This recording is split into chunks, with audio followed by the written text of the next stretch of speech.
Well, good evening, everybody. Welcome to the ICF UAE's chapter of Communities of Practice. We are really excited about your participation, of course, and about our agenda and our guest. I am Jean Marie Bowman, and I will be facilitating and leading the conversation tonight. I am one of the Communities of Practice leaders who have prepared for these webinars this year. And I also am a member of the board of the ICF UAE chapter. So welcome to this evening's webinar. I'd also like to introduce another Communities of Practice leader who is here supporting this webinar. It's Sabab Milwala. Thank you, Sabab, for being here and helping us out. In a minute, I'll introduce our guest, who is will kindly be joining us, and it's on a very exciting topic.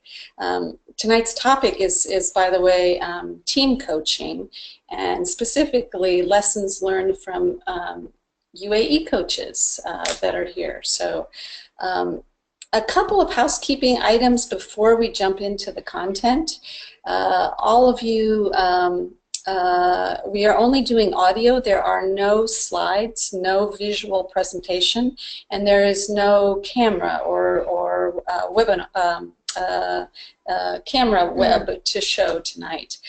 So just to let you know that, if you have any comments or problems hearing us, anything that you want to share during the webinar, please feel free to use the chat function on the GoToWebinar dashboard that you have in front of you. The agenda for tonight's session will be the first half of the hour.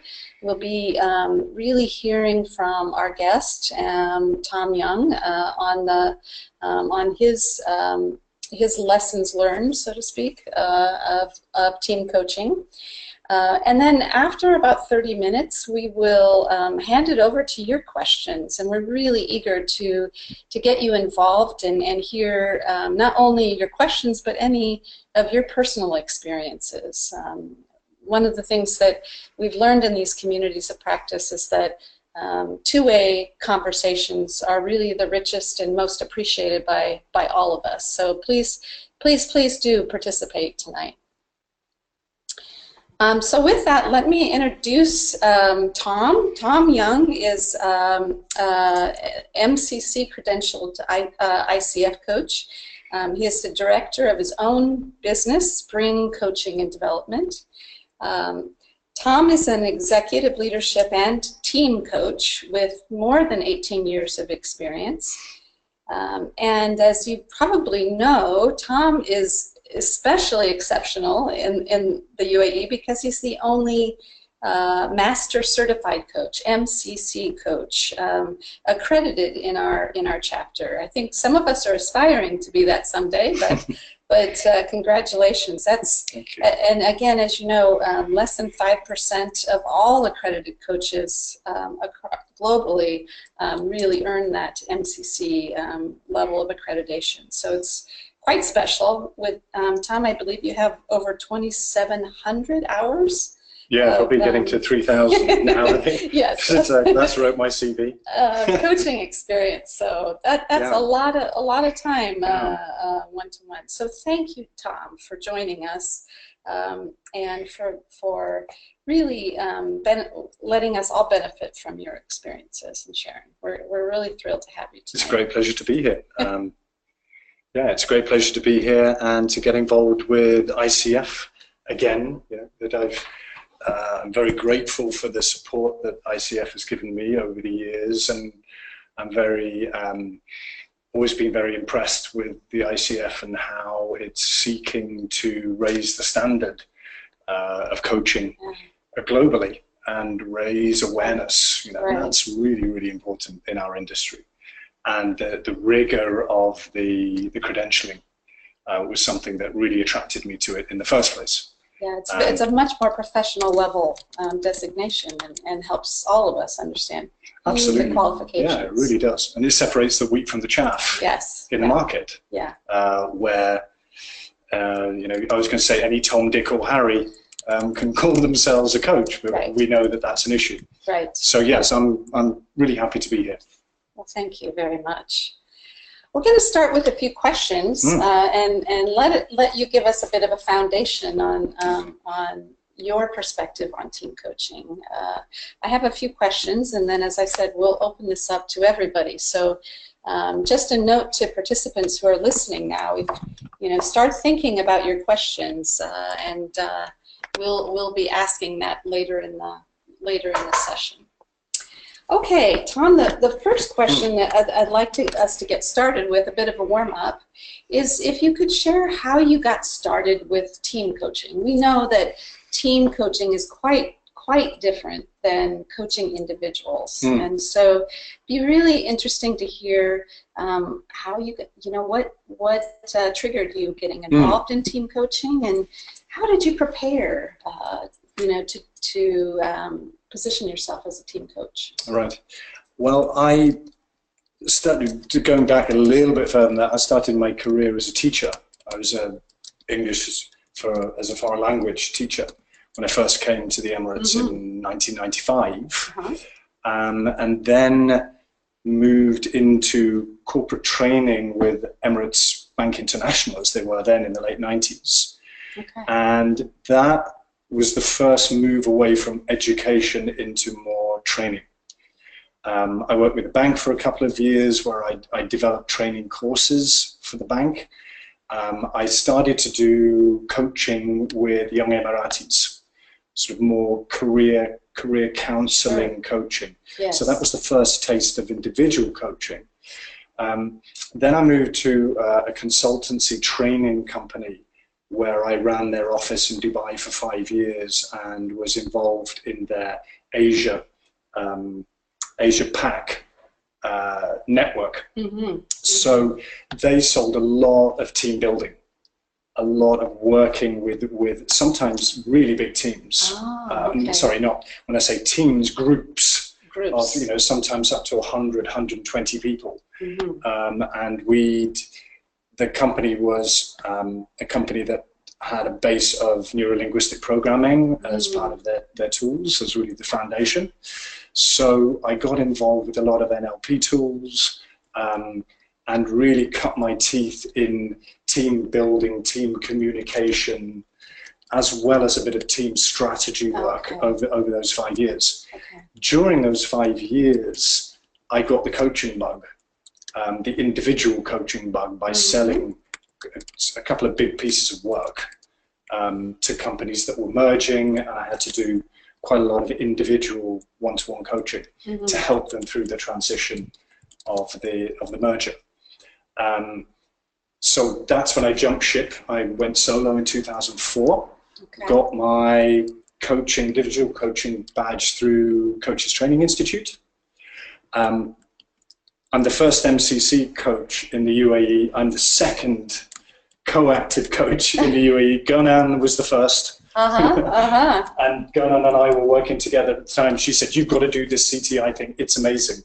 So I followed her, and I was second, and the rest with CTI's history in the Gulf. That's a great story. And of course, at that time, CTI was closely allied with the Center for Right Relationship, who own and develop the ORSC methodology.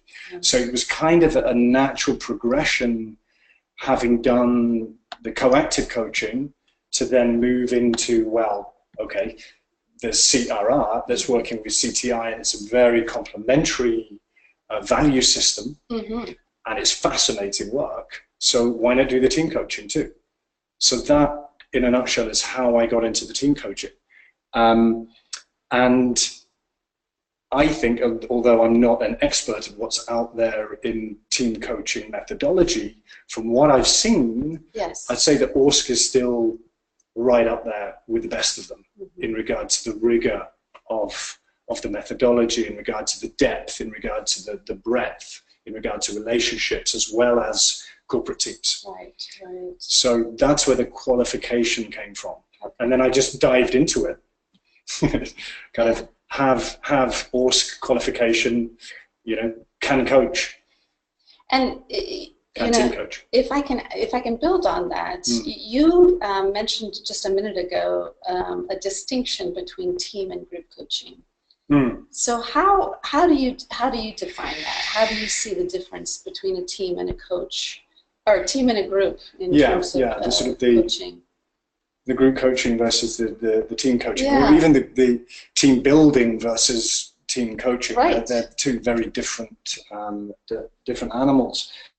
I mean, to me, the team building is really where you, the trainer, is coming in and you have an agenda and a list or a group of best practice tools and truths that you're then sharing, selling, telling to that group of people. Yes. Who are, if you like, consumers of this methodology of how to work in a team.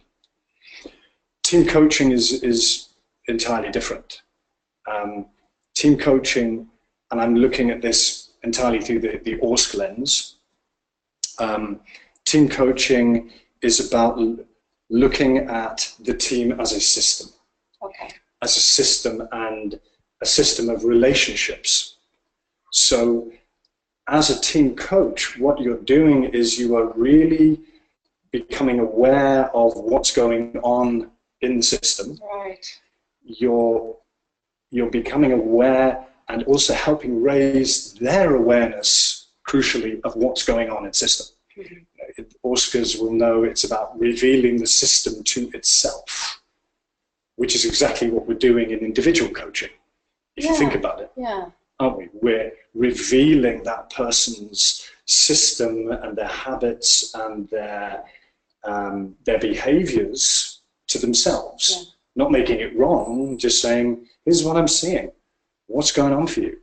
How is that? So Tom, would it be fair to distinguish, like in a business setting, is a team like a manager and their direct reports because they have a common purpose, versus maybe a group is like a group of women or a group of national leaders who are not necessarily working together on a day-to-day basis in a work setting, but have common things and talk. Would that be a fair way to distinguish? That's absolutely right. It's about are there mutual accountabilities here? Okay.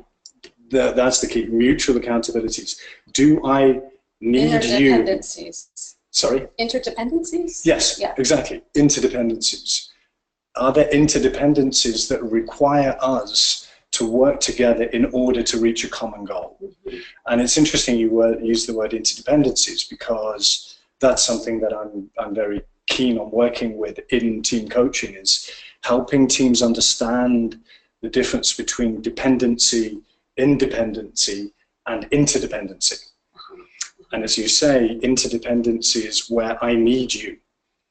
And in any system, there's no such thing as a part that isn't reliant on the other part. Right. It may be a distant relationship, but it's still a crucial relationship for the system to work, for the organism to work. If you think about it from an atomic standpoint, you have atoms that then that are part of molecules, and the molecules are part of a cell, and the cell is part of an organism. They're all related. They all need each other. Yeah. So that's team coaching. It's about revealing that truth, partly. And in a business setting, I have worked internally for most of my career, and so I've worked with many teams. But I wouldn't say I'm a team coach because I've not studied those methodologies, and I don't feel like my toolbox and my preparation in terms of really helping with the self-reflection of the collective group and the interdependencies. Yeah. Do you know, how important do you find in your team coaching the ORSC methodology, for example, and really having studied, you know, those methodologies to guide you? It still really guides me. It's still really in my bones, to use a CTI phrase, particularly having done certification, which I did as one of the, I think I was the first cohort that wasn't a leader. And that was amazing, you know, really being steeped in it. And I keep coming back to it, and it's nearly 10 years now since I completed certification. And I come back to it, and I still pull out tools and the philosophy to just refresh myself, because, as I say, it's so wide and so well thought through. Yeah, I mean, it's interesting you say you don't feel like a team coach. Now, what makes you say that? Well, coaching question. Yeah, that's a good coaching question, Tom. I just gotta help myself. Yeah, you know, I have led many team building activities, for example, and I've worked with executive teams. I've worked with, you know, teams at frontline level or middle level, and I've led them through, you know, activities where they get to know each other, or they may be able to surface issues and so forth. But I know from my individual coaching that you know, that there's there's an important kind of foundation and methodology that I use in going deeper, in really getting to the reflection, and I'm assuming enabling a team to reflect collectively versus individuals. That's where I feel a little bit out of my league at this stage. You know, I really feel like I need to do some of my own homework. I'm not an ORSC. I have not done ORSC certification, so it's something I'm interested in. But that's does that help the clarification? It does, yeah. You say out of your league. I tend to use the metaphor of above the waterline and below the waterline. Okay. That's nice. So I think a lot of team building can be above the waterline. It's quite safe. It's quite positive and nice, and you know, everybody gets often a very good feeling, and that's not to diminish that it can have value for breaking through and so on. However, the team coaching, I think, is perhaps less exuberant. It is a little bit more focused. There's more of a cauldron feel, you know, where people are sitting close to a fire almost, and you're inviting that sense of intimacy through the methodology, through the types of questions you ask. And you know, this fire, one of the things we talk about is holding people's hand to the flame, and not allowing people to dance away from difficult or uncomfortable conversations. Sure. Yeah. And as the team coach, it's your responsibility to protect them in that, because they must be vulnerable in that intimate team session. Absolutely. It's the team coaches, but and crucially, it's the leader's job. Okay. And this might segue into one of your next questions. Good transition. So, Bob, are we okay with questions? Or everybody's hearing us okay? Okay, yeah. So, yes, the next question, Tom, is when do you find that team coaching is a good solution? Well, we've already talked about one when it's an actual team. Okay. For a start off. Just from a high level standpoint, team coaching can be very effective when when a team is going through change, when there's a new leader, when there's perhaps a new challenge, when they've been dumped on they've had you know, a new geography that they have to work with, or maybe there's a virtual team now that's going to be part of that team and so forth. So any kind of change, it can be really helpful to have team coaching there, because below the waterline, yes, you can have the project and what we have to do, the it, yes, above the waterline. Yes. Below the waterline is all the emotional stuff. It's all the sense of loss. It's all the sense of fear or sadness or excitement or whatever, right, those emotions. Right. Team coaching can often be a good opportunity for those to be aired, mm-hmm, or addressed, I should say. Okay. So yes, when there's a team, one of the key things, and I just mentioned it before, is leadership.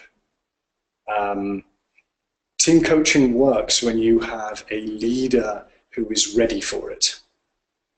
And leaders don't always know what team coaching is, but they're drawn towards something more substantial than a rah-rah day out doing a trust fall. Sure, sure. So would it be typical for maybe a leader that you're working with individually to evolve to, as you build and develop trust with them, to say maybe now is the time that we start bringing in, your team on some of the issues that you've worked with individually? Absolutely.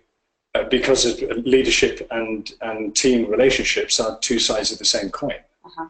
So yeah, you're absolutely right. One of the ways into team coaching is to build that trust, create that trust with a leader, and then they'll get it that, wow, this is the conversations I have with Jean or Sabab or Tom, they're all about my team and how I'm interacting with people and relationships. Yes.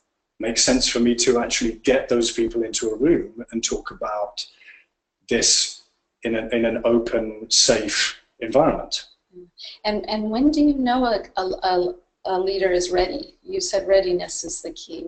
What signs kind of help you see that they're ready?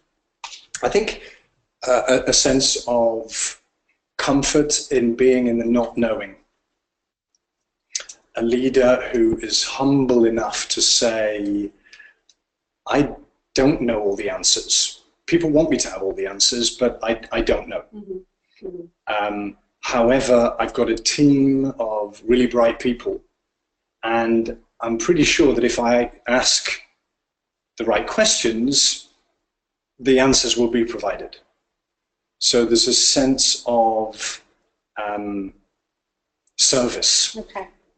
Sense of service to something beyond themselves. Yes, yes. A real sense of core purpose.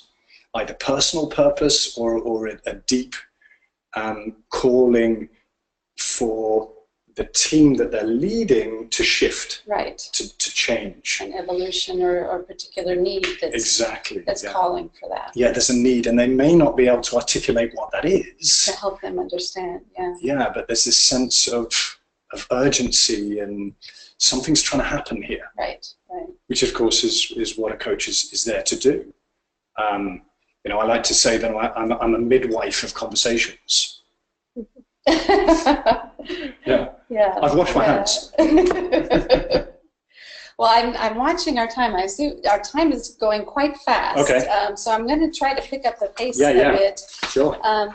I'd like to see if you could share a case study with us. Maybe lessons learned from one example of a team coaching experience, and maybe briefly share what it was, and then what were some of the lessons that you took away. Yeah, well, I guess we can start with that leader, because they really are the pivot here. They're the fulcrum of either a successful team coaching or an unsuccessful one. Right. And I've learned that to my not to my cost, to my experience. Yeah. I can think of two specifically, one that didn't go well and one that did go well. Okay. The one that did go well had a leader like the one I was describing. Somebody who was ambitious, firstly for the organization. Yes, he had an ego, but the ego was fed by what was created in the team. he had a sense of humor. You know, that's always a good sign when someone doesn't take themselves too seriously. He was a good communicator. He was very skillful in how he listened to people, and still had drive, still had vision. And crucially, and this is one of the things that I really want to say around team coaching, is he was prepared to commit to a process. That's a big thing between team coaching, difference in team coaching and team building. Team building is usually an event. Team coaching, my best intentions and Spring's best intentions, and Polly, my business partner at Spring's best intentions, are it should be a process. It doesn't always work out that way. However, when it's successful, it does.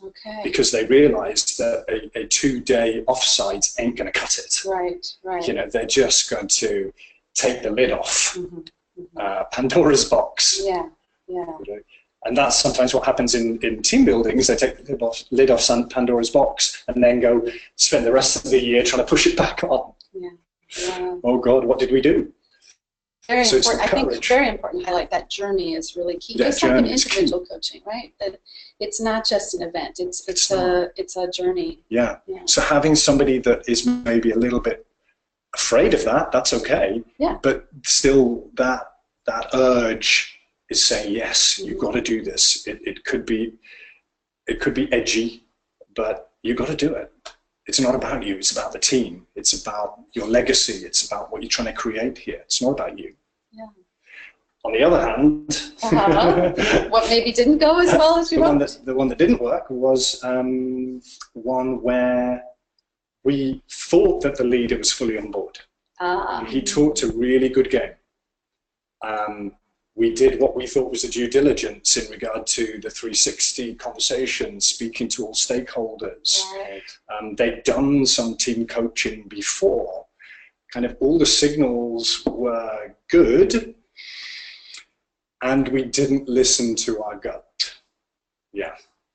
We didn't listen to our gut. And it was a subcontracted one, which didn't help because you're somebody else's. You have a distance, don't you? Exactly. There's another stakeholder. Yeah.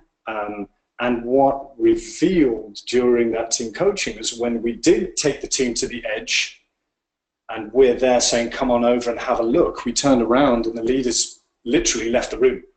Oh dear. Literally left the room. And despite numerous face-to-face to say, "We need you. This team needs you. You can't do this." He just wouldn't go there. Couldn't do it, yeah. And what we subsequently found out actually was that he was leaving. He was leaving, and that was the secret. Yeah. So this is the thing. It's like relationship coaching. Relationship coaching will not work if there's a secret. It won't work. And I think that trust your gut is so such a lesson we all learn over and over again, don't we? Yeah, it is. We really have to listen to ourselves and our intuition about that, and our experience. We learned a very keen lesson then, that if we're going to walk away, if we don't feel that we have the full buy-in, heart, hands, and head of the key leader. Key lesson. Okay, let me ask. The other question we had was, in your experience, are there unique lessons to learn when you're coaching teams in this region specifically? Yeah, a lot. I've been here 22 years. Okay. And a long time. Yeah, but I love it here. And it's constantly evolving. It's constantly new. I say it's like living with a big teenager. Some days you think, this is amazing. You're amazing. I love you. You're just so special. And other days you think, what is the matter with you? Do you have a brain? Oh, that's a great analogy. But I love it. It's never dull. Yeah. I smile when I'm a CCL associate, Centre for Creative Leadership. Yes. And one of the big things they talk about at the moment is VUCA. You know, VUCA world, Yes. volatile, unpredictable, complex, ambiguous. Duh. Yeah, duh. And I'm like, hello. Where have You you know, been? we invented VUCA in this part of the world. We are VUCA. Right, You know? right. Well So, said. you know, don't tell us about VUCA. Yeah. I mean, look, it's happening all the time. We've seen in the last week. It's there, Yeah. constant. Yeah. So we are, you know, we are VUCA ready in this region. It's the pain body, to quote Eckhart Tolle, is strong here. We know it's still strong with the Levant, with Iraq, with Syria, with the history, you know, with the legacy of colonialism. It's all still very alive here, and that still lives in the people. That still lives in teams. So I see when I work with teams this such a desire for safety, such a desire to be safe, to be trusted, and for others to be trustworthy. It's a tribe, isn't it? In many respects, a team is a tribe. Yeah, and that is a double-edged sword. So there's a great, I love in this part of the world how relationship is so important. And that's its biggest strength and its biggest weakness. Yes. Because relationship is so important, to threaten it is potentially death. You know, is potentially being exiled from the group. And then where do you go? This is the thing. It's not like being, you know, if I was working in a team in France and I don't get on with French, you know, hey, I hop across the English Channel and I'm back home. Right. A lot of the people here, they don't have a home to go to. Or the home that they have or had is nowhere near as safe or as economically viable as the one that they have here. Right. So on the one hand, you've got a lot of strength in that if it's a healthy team, but it can also lead to dysfunction and abuse, where leaders and organizations are holding people with that sword of Damocles over their head that, you know, unless you do the right thing, you could be on the next plane. So make a choice. So high stakes in terms of team coaching here. High stakes. Yeah, that's a good way to put it. It's high stakes here, isn't it? And there's no safety net. So, so as a coach, you have to be really careful, extremely careful about how, you know, for the safety of the people that are there, how to take care of it. It takes a lot of, it takes time and patience to design and meet people where they are and just tease out that truth.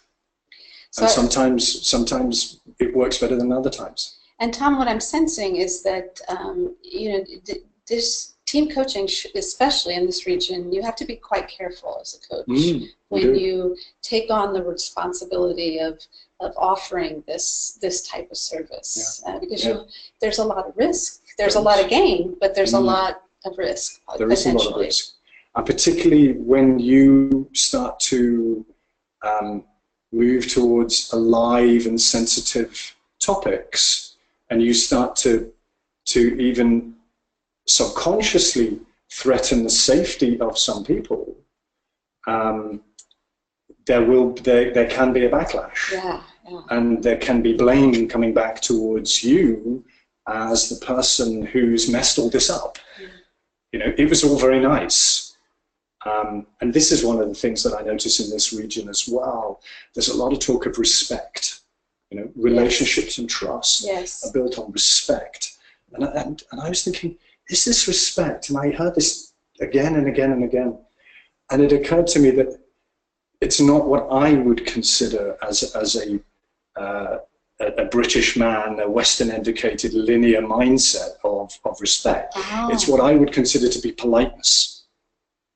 It's politeness. It's above the waterline, politeness. To me, a team coach, a good team coach, is able to invite that politeness really into a level of transparency and graceful confrontation, which invites true respect. Yes. And I think the teams that we've been successful with, Polly and I, because we've always collaborated. Mm-hmm. Mm-hmm. You know, this is partly Polly's voice as well as mine. I hope she won't mind me saying that. Our success has been when we've invited people below the waterline and they've willingly gone. They've been a little bit perhaps tentative, but they've gone. Yes. And it's the relationships have really deepened and blossomed because of it. So you get trust.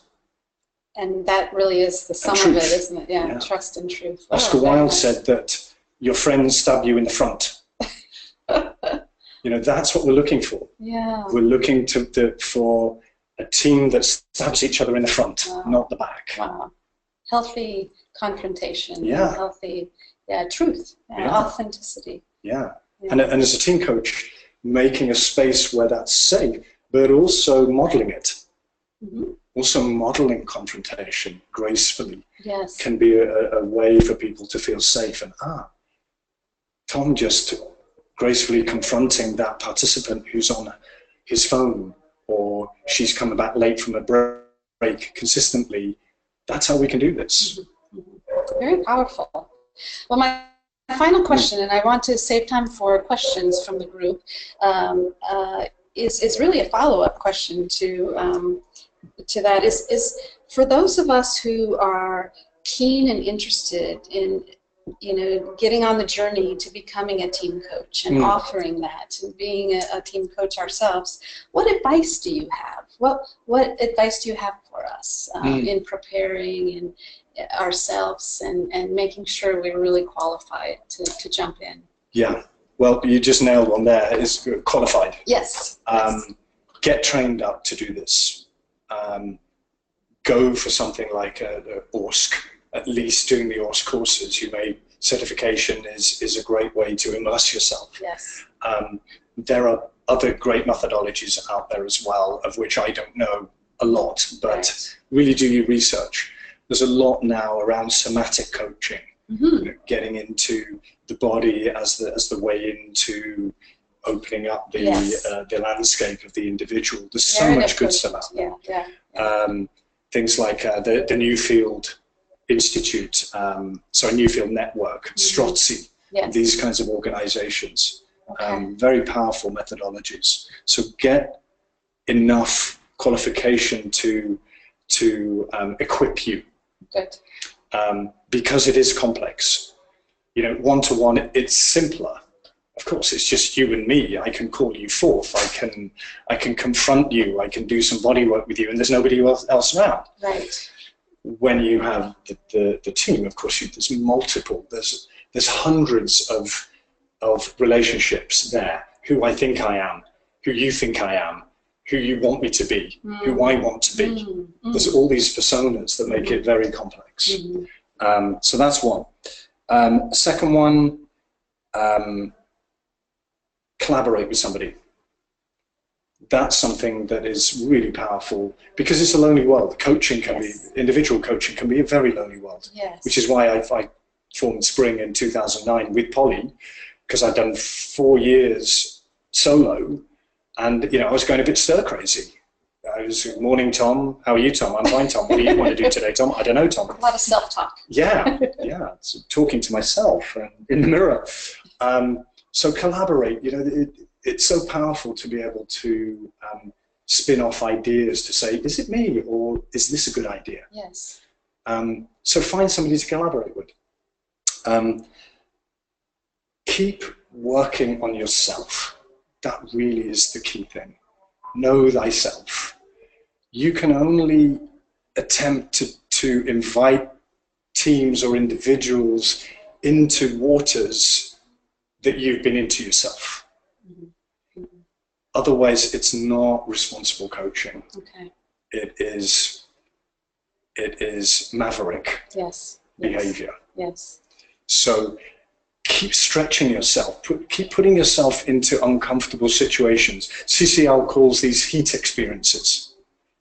Put yourself in heat experiences where you've not worked in that area before. Right. Where you want to find out what it's like to climb Kilimanjaro, to kind of beyond the comfort zone. Yeah, exactly. To stretch yourself. Get beyond your comfort zone. Get out of your depth with Okay. with a rubber ring. Yeah. To begin with. Yeah. So really develop yourself. Simon Sinek, start with the why. Why do you want to be a team coach? What are you really trying? What is your calling here? Right. How can you bring the best of yourself to make a difference? Be very clear on the why. If your why is I'm a coach and it's corporate coaching and corporates spend more money on this so I can make a bigger daily rate than I can with individual coaching, think again. It's very tough to get into, and it's competitive, and to me, you're not coming from the right place there. Sure. However, if you've been in corporate world and you really have that drive that, wow, I can see how much work can be done, how much improvement can be made. Make the investment. Yeah, go for it. Yeah. Very good. Well, thank you so much. I've got so much more, but yeah. Well, I know I have many. I have many questions too, but I really want to make sure we have an opportunity for anybody who is on, who is here virtually with us, to ask questions. Do we have any questions in queue by chance, Bob? No questions as of yet. Okay. Oh, good. I can carry on. Yes. Are there still people listening, or have they all run away for dinner? No, there's still. Oh, we have one. Oh, great. Oh. Can you give them the mic, or? Yes. Why not? Cool. So, 1 second, Preeti. I'll be giving you access to your mic.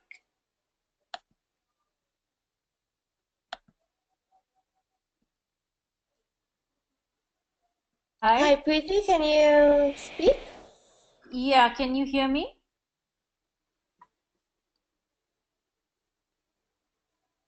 Hello? Hello? Can't hear you, Preeti. We don't have a mute on, do we? No. All right, so, since we can't hear you, might as well just type it and keep it that way so that we don't have any future issues. Hello? Oh, we heard somebody. Hi, can you hear me? This is Preeti. Yes, we can hear you now. Okay, perfect. So, Tom, I really liked you saying find out what's your why. I'm a CTI coach, certified last year, and I'm trying to see how coaching can be taken into the corporate world.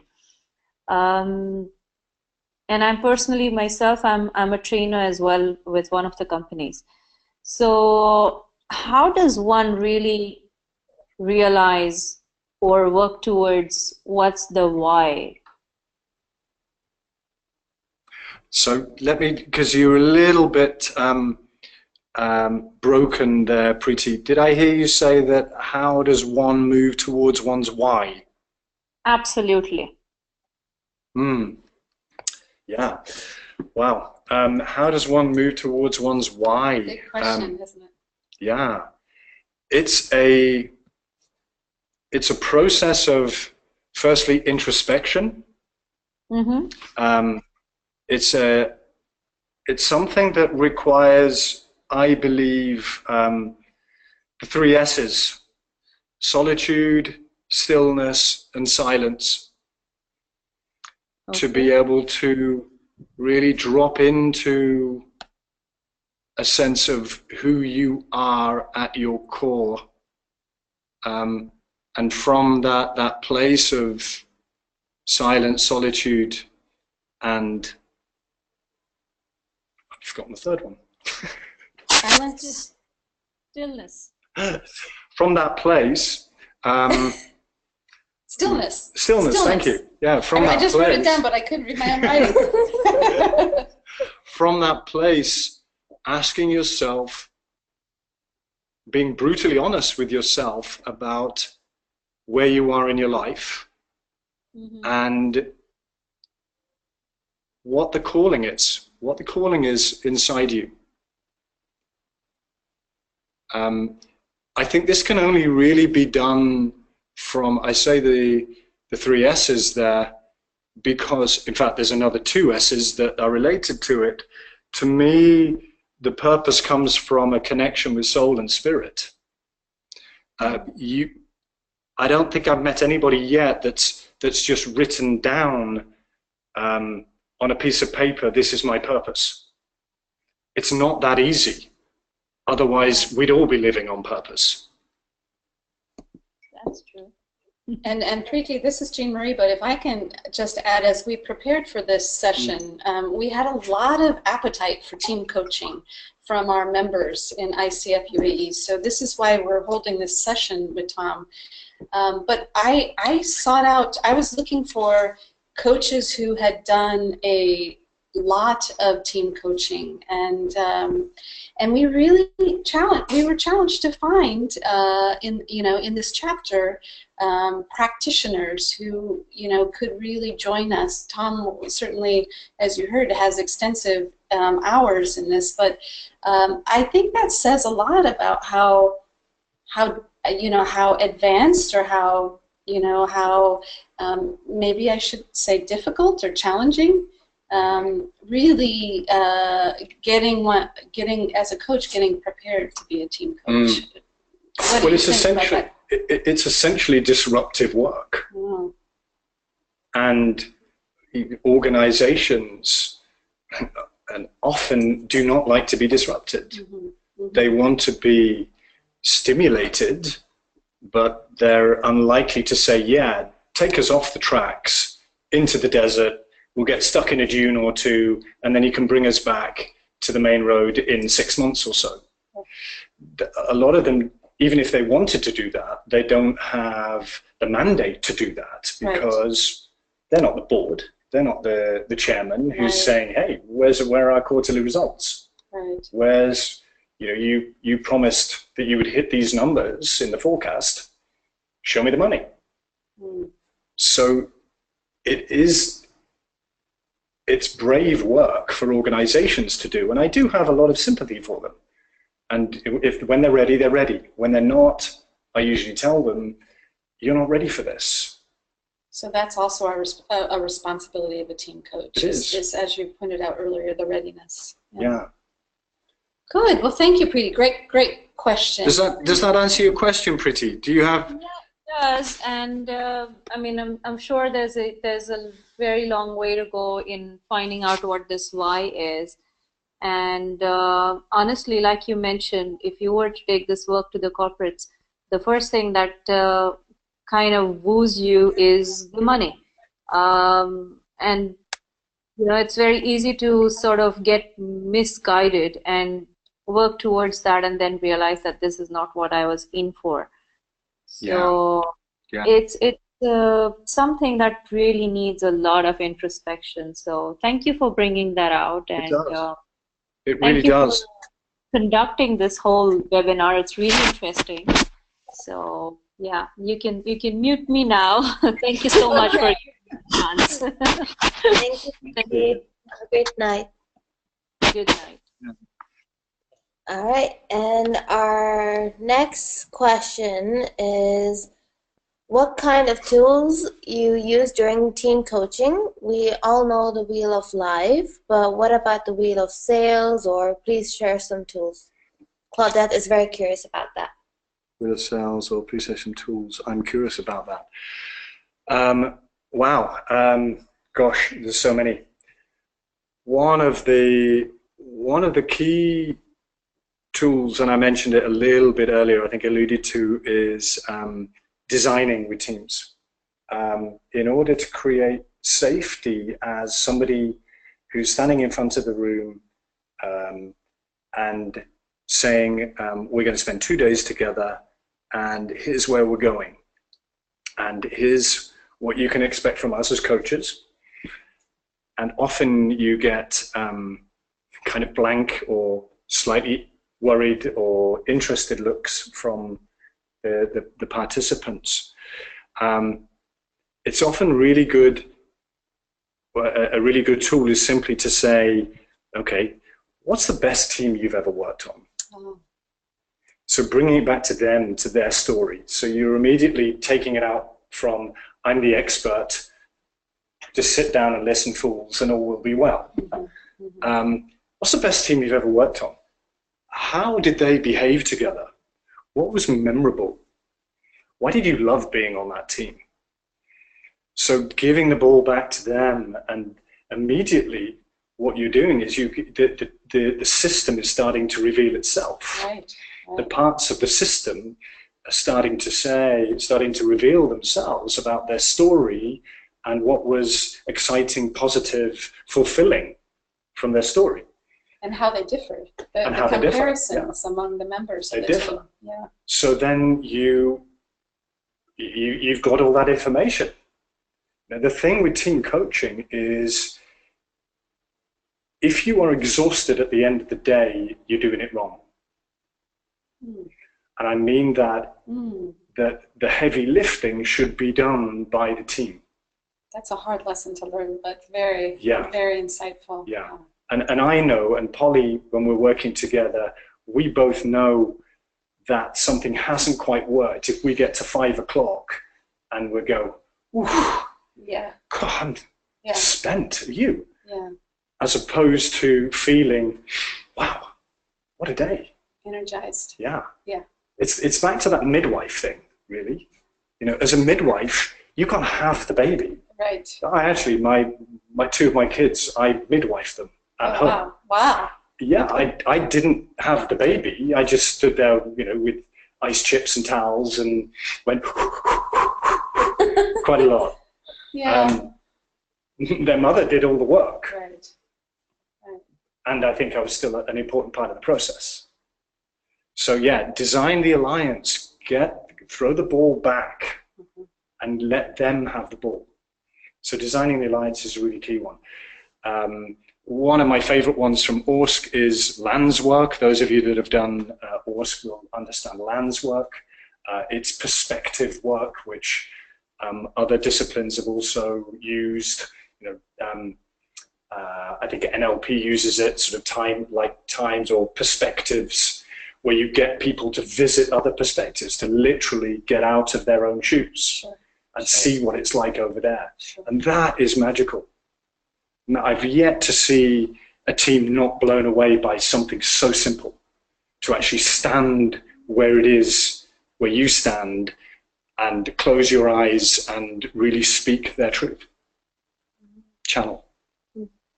Wonderful. All right. I could be here for an hour, Claudette, telling you about tools. I hope that's helpful.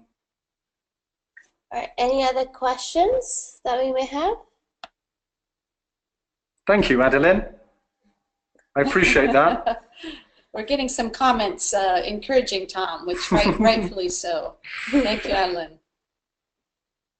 Okay. Any other questions? I know we're reaching that 60-minute mark, and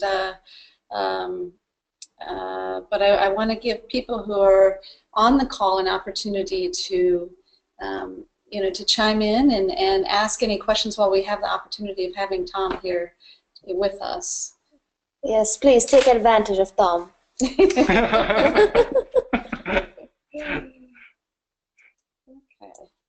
We're doing well on the timing. Look at this. Impressive. Wow. Yeah. Impressive. 7:28. On this Swiss/Germanic timing here.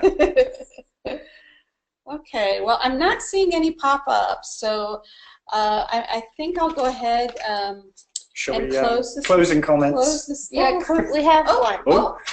Just in time. Just in time. Adeline has a question of how open are the local companies to having team coaching? Okay.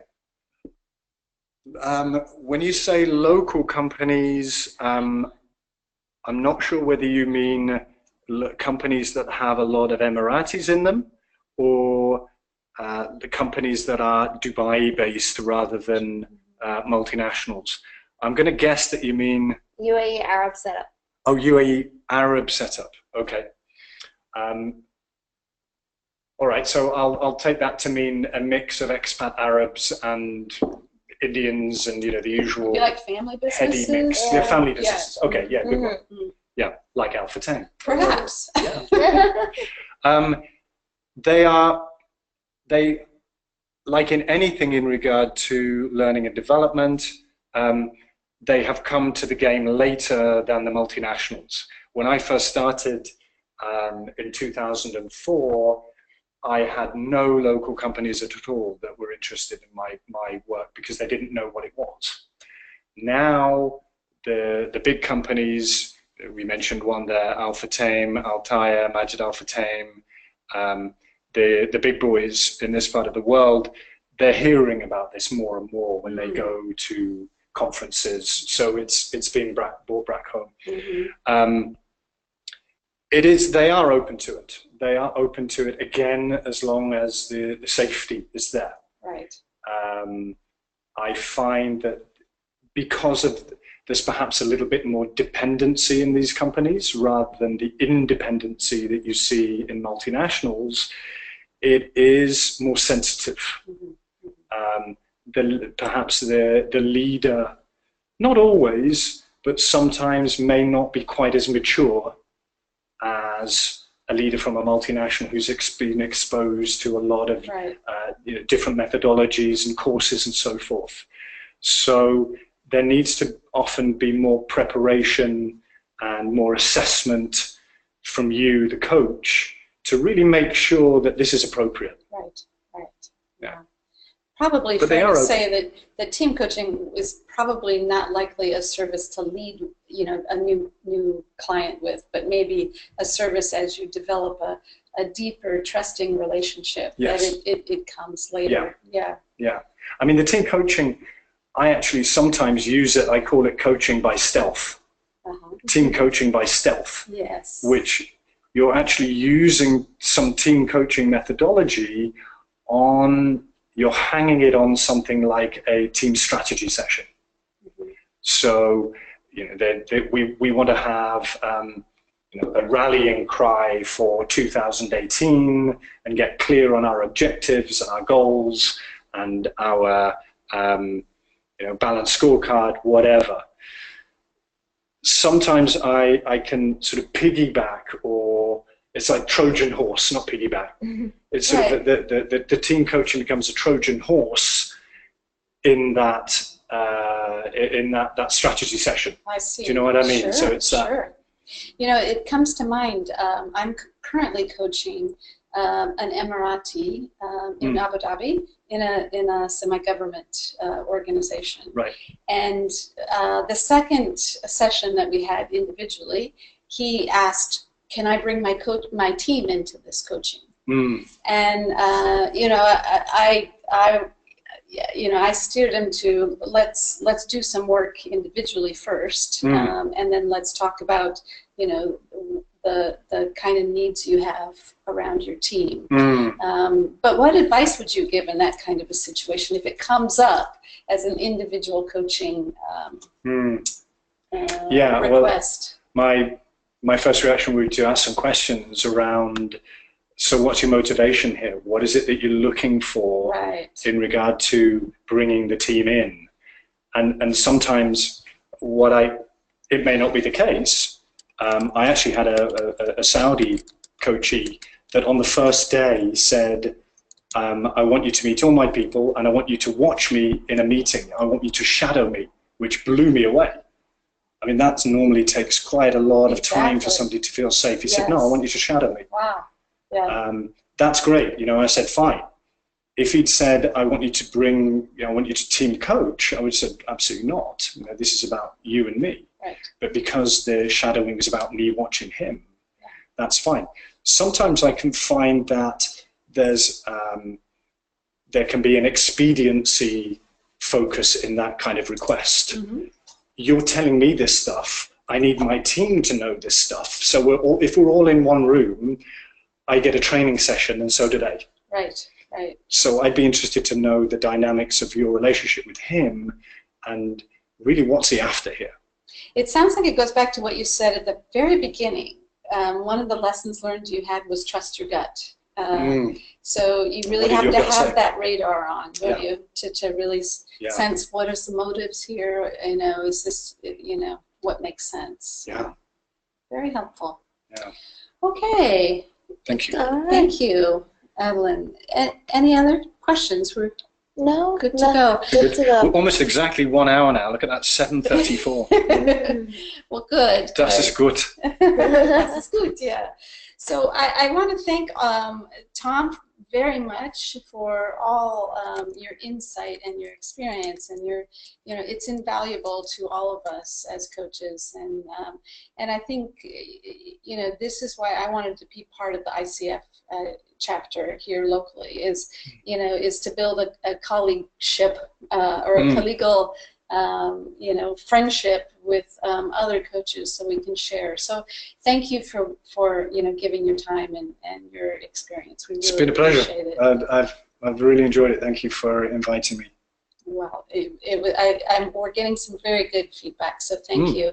And Sabab, I want to thank you for keeping us connected and on track with the technical aspects of this and the questions. Thank you for inviting me. This will be recorded, is that right? Thank you for pointing that out. I just wanted to share with everybody that we have recorded this session, and we will send out an email with the recording link for all of you to you know, to keep and download it and use as you need, as you see fit.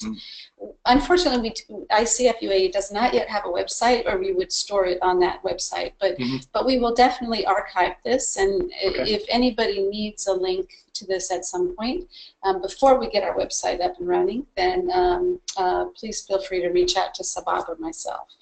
So I can listen to myself and say, what on earth were you saying? That's always That's absolute rubbish. That's very nice.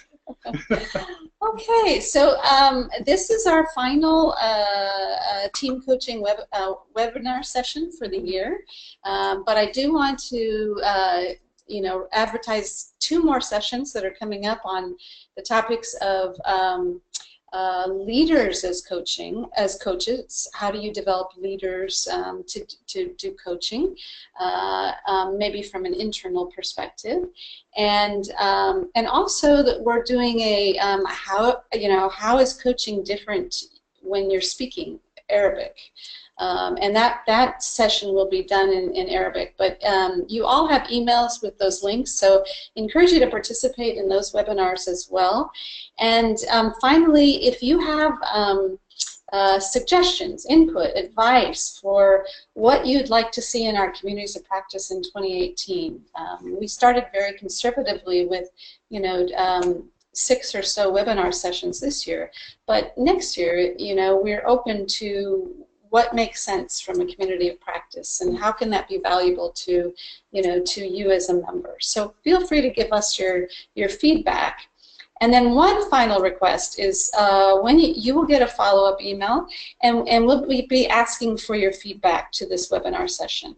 And we'll obviously use this, your feedback, to shape future sessions. So please let us know what worked, what you want, you know, what you'd like to see in the future. And with that, thank you, everybody. Have a good night and good rest of your year, and we'll see you in 2018. Bye-bye. Bye.